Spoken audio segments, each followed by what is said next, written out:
What do you say to folks who say youth can't lead? Watch me. Watch me. Watch me. Watch me. So today at Bpmp, we talked about gentrification affecting us in the Pico Union, Mid-City, Koreatown area. And gentrification is a process in which rich white people or just middle-class people come into the hood and take over, start putting in nice things, and slowly kicking us out or building stuff that they don't want in their communities around us. See, it goes alongside with us, our schools, our homes being around freeways and away from the beach.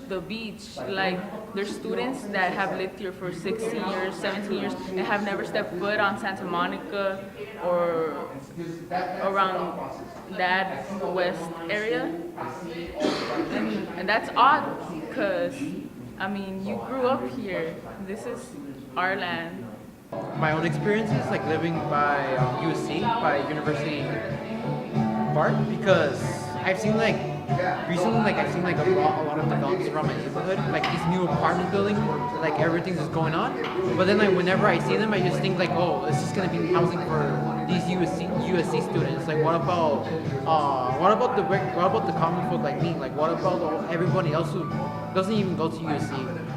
Because all I see is like these apartments, like these well-built, well-maintained apartments, compared to like my own apartment, my own like old apartment, and it would be beneficial for the whole community to like live in those apartments, but it's just gonna be benefiting for the students, and that's just something that it needs to be improved on. Not just building housing just for these USC students, but for everybody. Right now we're in Toberman Park, which is located on 18th Street and Toberman Street. And it's in the heart of the Pico Union community, Pico Union District, close to downtown LA. So I live on 18th and Union, which is literally a block away from Toberman Park. I've been living here for about 20 years, 19, 20 years. And I've been coming to Toberman Park ever since I was little, like 3 or 4 years old. So the conditions around the park specifically, I remember growing up, they were just not safe. I would only come to the park with my mom or with a family member. I was not allowed to come to the park by myself, and we only came during during the daytime hours. We weren't allowed to come after night because conditions here were really bad in terms of very high violence and a lot of gang activity. I remember I would always hear gunshots, and it was just kind of normal for me.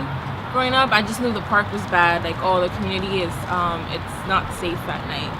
And so I was not allowed to go to school by myself, not even up until like middle school. Like I was still not allowed to come home by myself, walk to school by myself, because my mom was just very paranoid and scared that something bad was gonna happen to me. So we're over here at Virginia Avenue Park's Teen Center, and one amazing thing is that they have free Wi-Fi. That's amazing.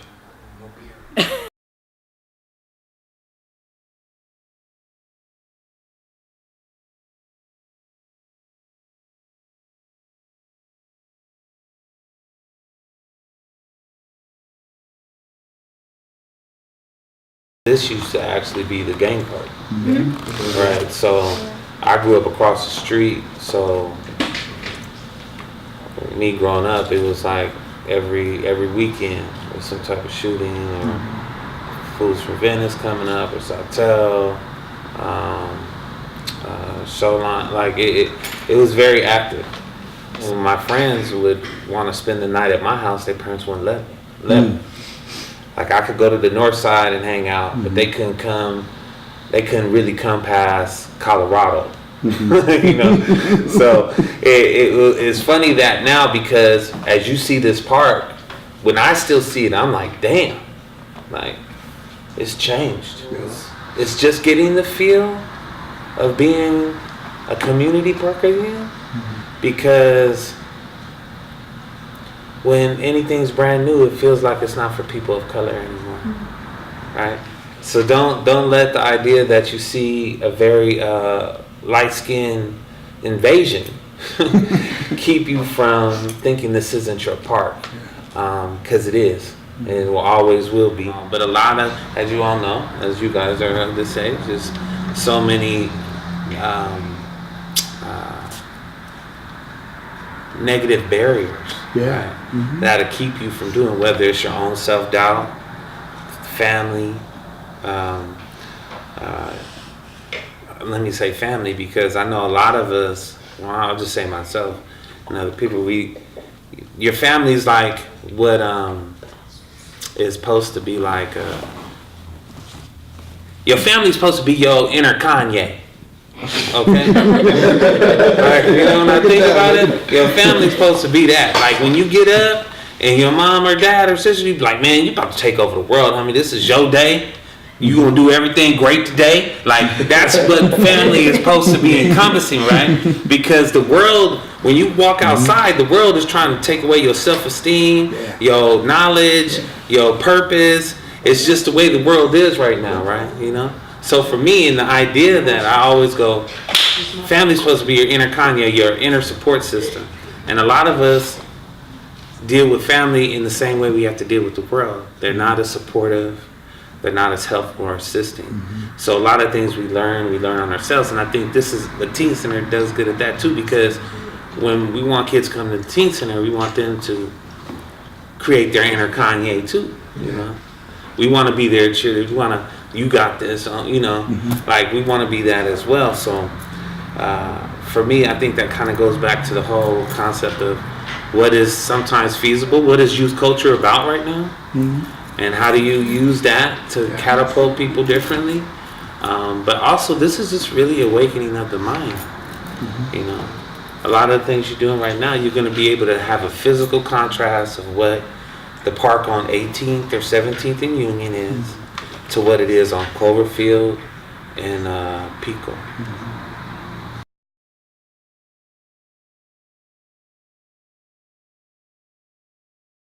Yeah, and just to emphasize too, and as you're right too, there's so many, when you make that spiritual intention and you're out there, there's so much pain in these streets, there's so much wounds. Yes.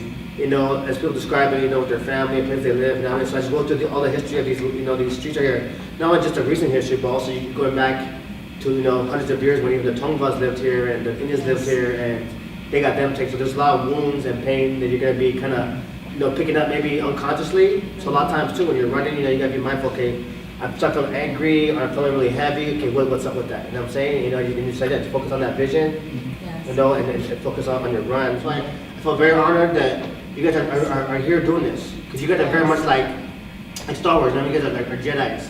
In a sense, you know what I'm saying? You're aware of what you want to create, and you move in that direction despite whatever obstacles, you know what I mean? Absolutely. However, people don't understand that. The spirit run will help a lot by bringing positive energy into our community, and a lot of people are gonna maybe, like, if I were to see it and I'm driving, I'll be inspired because I don't see a lot of like spirit runs or people running or trying to make a difference by bringing energy into our community. To me personally, it means healing. You know, like for most of my life, I dealt with depression and anxiety, and it's one thing that I always look forward to is a spirit run, because there's it's something about being together as united like a family, something about that. You know, sometimes that unity, at least personally for me, it's not always there at home, but being in this community, it's there. I feel like a lot of times our culture isn't valued enough. You know, as Latinos, as Chicanos, like we need this for our community, so they know that we're not just the oppressed, that we have a voice and that we can say it out loud. And even if that means like not verbally, there is still an important message there. We are here, and we are here to heal. I think it's something we really need. We are currently at West Adams High School, and we are beginning the morning ceremony for the spirit run we're going to be doing in about a few minutes. So part of the morning ceremony consists of Kamichipili and Maria, who both are from the American Indian movement. They're going to help us greet the 4 directions, and we're gonna end up going around and just kind of say prayers and opening words before we start the to kind of start off with that positive energy and getting ready for that prayer process. And then there's sage, and then there's these sacred staffs that are supposed to represent our ancestors, and we circle up and we give a word, and we talk about why we're running. Some of the impacts I hope will happen is that I hope we're able to spread that hope and that positivity onto other members of our community. The route, we're gonna end up going to 4 different parks around West Adams. Our first stop will be Hoover Park, which is on Adams and Hoover. And then the second park we're gonna go to is at Lauren Miller Park, which is on 27th and Audale. And after that, we're gonna run up to Normandy Park, which is on Normandy and Venice. And then after Normandy Park, we're gonna run all the way to Toberman Park, which is on 18th Street and Toberman. We are to bring unity, love, and to make sure that all of our voices are being heard, because everybody's prayer is important, everybody's voice is important, whether you are Central American, Mexican, or any other type of, other native ethnicity, because we all together here today. And that's why the representation of our American Indian flag is here today, to stand with all of you today and walking and also being in prayer with you all. So that's the whole purpose of this flag today. And it's an honor for us to be here and to have all of you beautiful people and youth here.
So we completed the Spirit Run. We're right now in Toberman Park.